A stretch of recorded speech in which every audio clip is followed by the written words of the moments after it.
अगर हम परमेश्वर के वचन बाइबल की चर्चा करें या संसार किसी भी आध्यात्म की बात करें तो मनुष्य क्या है? ये संसार कांटों की बाड़ी, उलझ उलझ मर जाना रे। इस संसार में कुछ भी प्राप्त नहीं है और इसीलिए संसार का कोई भी पद, कोई भी प्रतिष्ठा, कोई भी बड़ाई कोई अर्थ नहीं रखती। तो परिवेश की जहाँ तक बात होती है, मनुष्य जन्म से ही पापी है।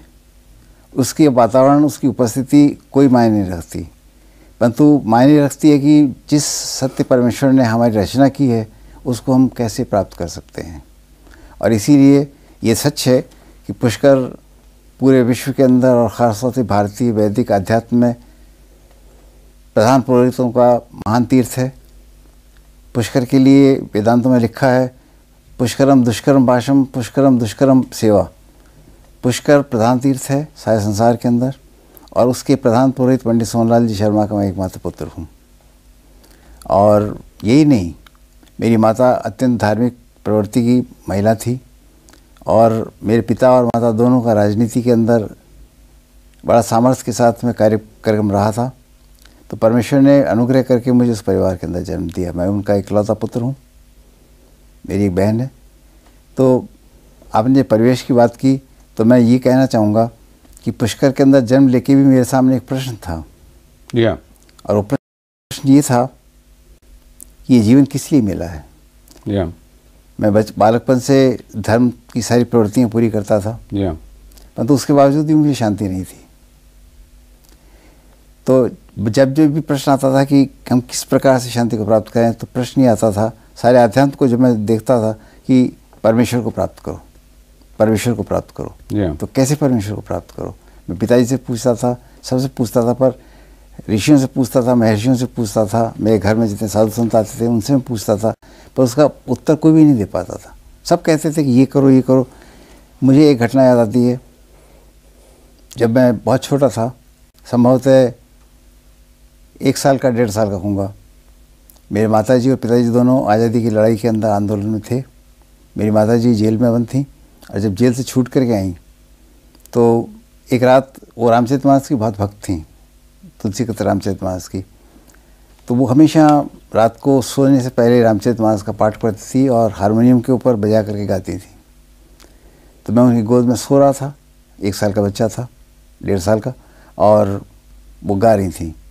तो अचानक मुझे नींद में ऐसा लगा कि जैसे मुझ पर बरसात हो रही है। मेरी आँख खुल गई और मैंने देखा कि मेरी माताजी रो रही हैं और गा रही हैं और हारमोनियम बजा रही हैं। तो मैं बहुत देर तक देखता रहा। उसके बाद में मेरी माताजी से पूछा, मैंने कहा माताजी आप क्यों रो रही हैं? तो माँ ने कहा बेटा परमेश्वर का प्रेम मुझे रुलाता है। मैं सोचता था पिताजी भी जेल में थे इसलिए माताजी रो रही हैं या और कोई कारण हो सकता है। तो मैंने माँ से ये पूछा, माँ परमेश्वर कौन है जो आपको रुलाता है? तो उन्होंने कहा कि परमेश्वर तुम्हारा पिता है। तो मैंने कहा मेरे पिताजी तो जेल के अंदर है, आप किस पिताजी की बात करती हैं? तो बेटा वो हम सब का पिता है। तो मैंने कहा आप जैसे पिताजी के पास रविवार को मुझे मिलाने के लिए चलती हैं जेल में, वैसे इन पिताजी से मुझे मिलवाई। तो जब माताजी ने कहा कि नहीं बेटा, जब तक तुम परमेश्वर के प्रेम को नहीं जानोगे तुम उसको कभी नहीं प्राप्त कर सकते, नहीं जान सकते।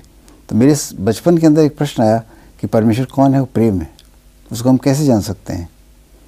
तो ये प्रश्न सबसे बड़ा था जो मुझे पुष्कर तीर्थ पुरोहित का प्रधान तीर्थ पुरोहित का पुत्र होने के बावजूद भी मेरे मन के अंदर निरंतर खटकता रहता था। जी हाँ पंडित जी, पर इसको आगे फिर आपको प्रभु की जो आप इच्छा आपके मन में थी सच्चाई को जानने की और शांति को जानने की, तो आगाज इसका कैसे हुआ? इसके आगे मैं सारे धार्मिक प्रवृत्तियाँ करता था, सारी भक्ति के भाव करता था, परंतु मुझे शांति नहीं मिलती थी। बाहरी शांति होती थी, पर जैसे एक पुत्र पिता से मिल लेता है वो शांति मुझे नहीं मिलती थी। मुझे कई घटनाएं याद आती हैं, जैसे मैं रविवार को सूर्य उपासना करता था और सूर्य उपासना के अंदर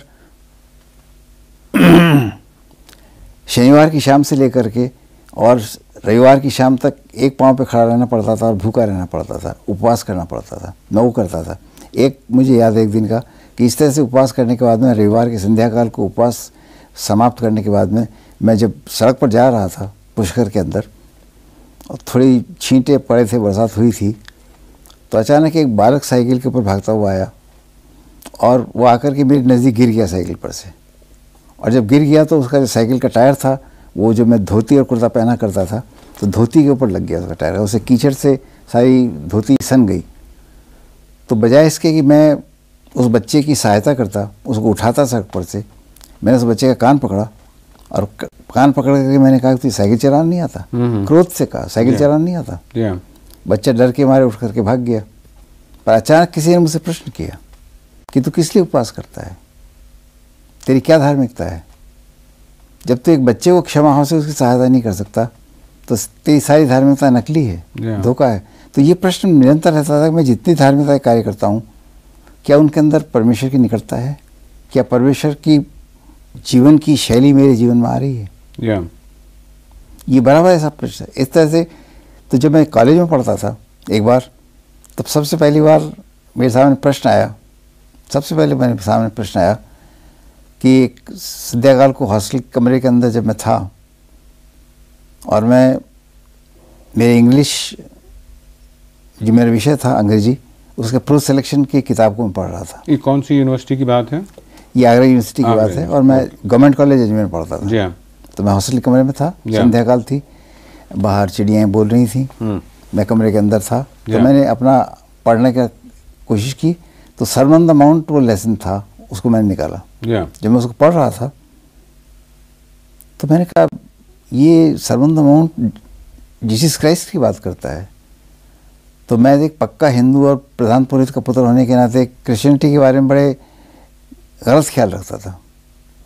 और मैं ये सोचता था कि क्रिश्चियनिटी तो किसी अन्य देश से आकर के हमारे देश के अंदर, और ख़ास तौर से ब्रिटिशर्स का जो अत्याचार होता था, ब्रिटिश गवर्नमेंट का जो अत्याचार होता था, और कांग्रेस में क्योंकि मेरे माता और पिता के होने के कारण और आज़ादी की लड़ाई में होने के कारण जो अत्याचार उनका होता था, मैंने देखा कितना ज़्यादा। तो मैं सोचता था क्रिश्चियनिटी का मतलब अंग्रेज सरकार। जी हाँ।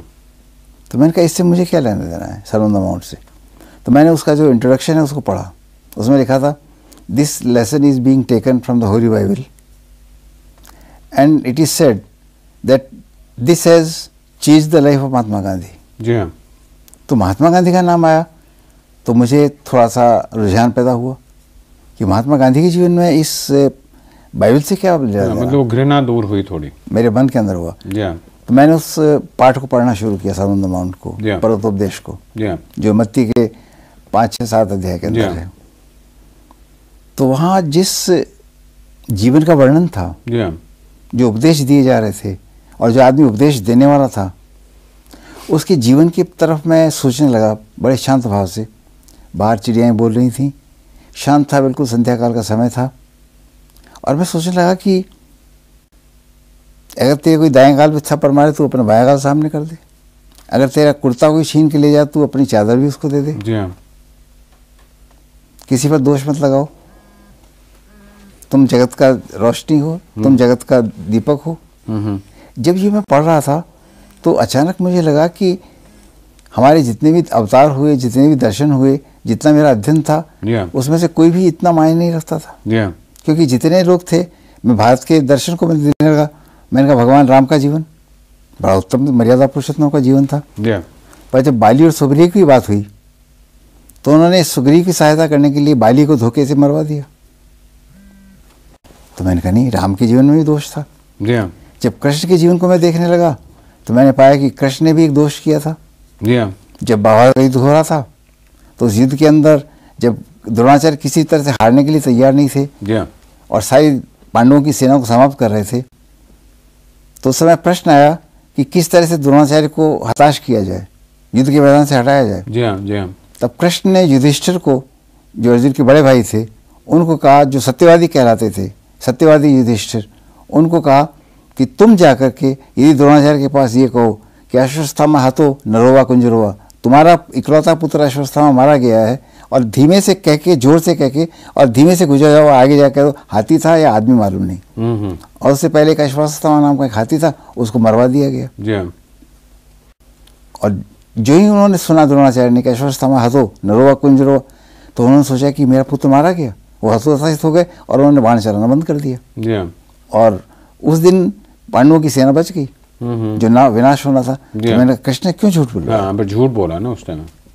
और भी मैंने जीवन के अंदर बहुत लोगों को देखा जो बड़े बड़े अवतार थे, बड़ी बड़ी बातें थी, बड़े बड़े महापुरुष थे, बड़े बड़े उपदेशक थे, कहीं न कहीं जीवन के अंदर उनका जीवन उस स्तर पर नहीं आता था जिस स्तर के ऊपर उस उपदेश को जो सर्मन ऑन द माउंट पर्वतोपदेश में पढ़ रहा था उसके समान।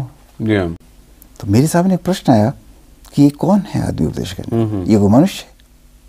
इसके जीवन के अंदर अगर मैंने जीवन की तराजू लेकर के तोला, संसार के जितने महापुरुष और उनके उपदेश थे उनको रख दिया एक तरफ, और एक तरफ में जो पर्वोपदेश के अंदर जो उपदेश दिया गया था उसको रख दिया। और मैंने देखा कि तराजू का जो पलड़ा है वो उस तरफ भारी है जो पर्वतोपदेश में है। जब मैं सोच ही रहा था तो अचानक मेरे उस हॉस्टल के कमरे में जिसमें मैं रहता था, अचानक एक आवाज़ आई जैसे कोई बाहर से बोल रहा हो और कह रहा था, मैं वही हूँ जिसको तू बचपन से ढूंढ रहा है। अच्छा। मेरे सामने बड़ा अजूबा हो गया। मैंने कहा बचपन से तो मैं परमेश्वर को ढूंढ रहा हूँ। तो मैंने अपने आप से कहा कि नहीं, ये तो कोई झूठी आवाज़ है बाहर से। तो मैं दरवाजे पे गया, मैंने खोल के देखा, मैंने कौन है बाहर? तो कोई भी नहीं था। मैंने दरवाज़ा बंद करके आया और पर्वतोपदेश को फिर आगे पढ़ने लगा, छठा अध्याय पढ़ने लगा। तो फिर आवाज़ आई, मैं वही हूँ जिसको तो बचपन से ढूंढ रहा है। और उसके बाद जब मैं सोच रहा था कि किसकी आवाज़ हो सकती है, अचानक जिस कमरे में बैठा हुआ था वो कमरा रोशनी से भर गया। आमीन। बिल्कुल रोशनी से भर गया, और इतनी रोशनी से भर गया, और वो रोशनी ऐसी नहीं थी जैसी बल्ब और ट्यूबलाइट्स की होती है। अच्छा। ये सर्च लाइट की होती है। एक अजीब सी रोशनी थी, ऐसा लगा जैसे ऊपर से, और अचानक जैसे किसी ने मुझे थाम लिया और मैंने देखा उसमें से दर्शन दे करके देखा कि एक व्यक्ति खड़ा है और वो दोनों हाथ फैला के मुझे कह रहा है, आ, मैं वही हूँ जिसको तू ढूंढ रहा है। उसके बाद मैं एकदम तंद्रा के अंदर चला गया, आत्मिक तंद्रा के अंदर चला गया।